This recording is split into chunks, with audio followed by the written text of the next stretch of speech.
ಮಕ್ಕಳೇ, ಇವತ್ತು ನಾವು ಒಂದು ತುಂಬ ಸುಂದರವಾದ ಕತೆ ಕೇಳೋಣ.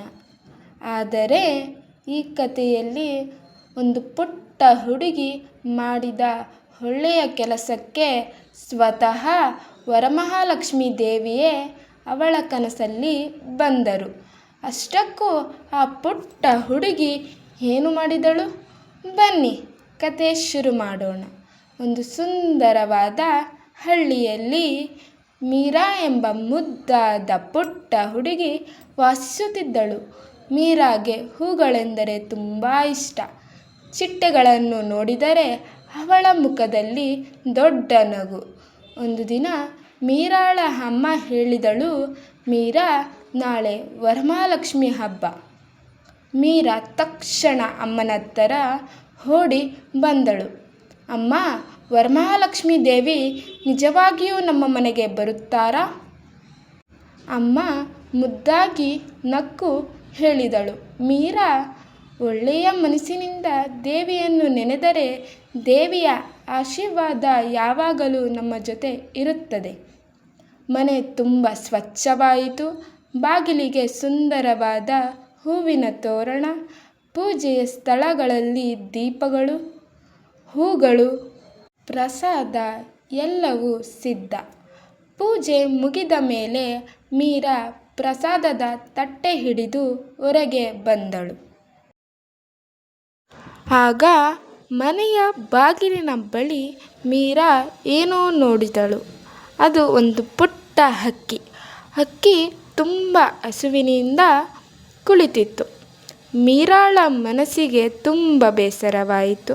ಅಯ್ಯೋ, ಪುಟ್ಟ ಹಕ್ಕಿಗೆ ಹಸಿವಾಗಿದೆ. ತಕ್ಷಣ ತನ್ನ ಪ್ರಸಾದದಿಂದ ಸ್ವಲ್ಪ ಆಹಾರ ತೆಗೆದುಕೊಂಡು ಹಕ್ಕಿಯ ಮುಂದೆ ಇಟ್ಟಳು. ಹಕ್ಕಿ ಸಂತೋಷದಿಂದ ಚ್ಯೂ ಚ್ಯೂ ಎಂದು ಆಹಾರ ತಿನ್ನತೊಡಗಿತು. ಅಷ್ಟರಲ್ಲೇ ಮೀರಾ ಇನ್ನೊಬ್ಬರನ್ನು ನೋಡಿದಳು. ಮನೆಯ ಹತ್ತಿರ ಒಬ್ಬ ಅಜ್ಜಿ ಒಬ್ಬರೇ ಕುಳಿತಿದ್ದರು. ಮೀರಾ ಅವರ ಹತ್ತಿರ ಹೋಗಿ ಮುದ್ದಾಗಿ ಕೇಳಿದಳು, ಅಜ್ಜಿ, ನಿಮಗೂ ಪ್ರಸಾದ ಬೇಕಾ? ಅಜ್ಜಿ ಪ್ರಸಾದ ತೆಗೆದುಕೊಂಡರು. ಮೀರಾಳ ತಲೆಯ ಮೇಲೆ ಕೈಯಿಟ್ಟು ಹೇಳಿದರು, ಚಿನ್ನದ ಮಗು, ದೇವರು ನಿನಗೆ ಒಳ್ಳೆಯದು ಮಾಡಲಿ.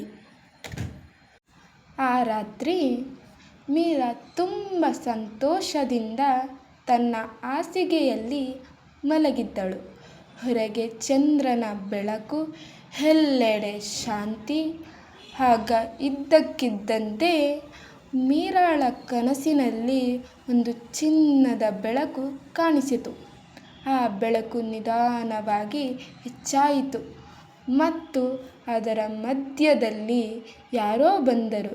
ಗೊತ್ತಾ ಮಕ್ಕಳೇ? ಮಹಾಲಕ್ಷ್ಮಿ ದೇವಿ.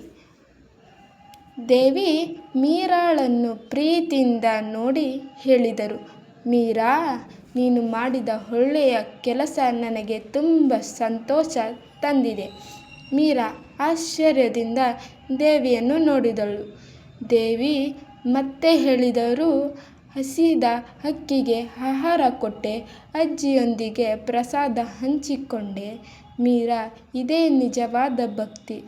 ನಂತರ ದೇವಿ ಮೀರಾಳಿಗೆ ಆಶೀರ್ವಾದ ಮಾಡಿ ಹೇಳಿದರು, ನಿನ್ನ ಮನೆಯಲ್ಲಿ ಸದಾ ಪ್ರೀತಿ, ಸಂತೋಷ ಮತ್ತು ದಯೆ ತುಂಬಿರಲಿ. ಬೆಳಗ್ಗೆ ಎದ್ದ ಮೀರಾ ತಾನು ಕಂಡ ಕನಸಿನೆಲ್ಲ ಅಮ್ಮನಿಗೆ ಹೇಳಿದಳು.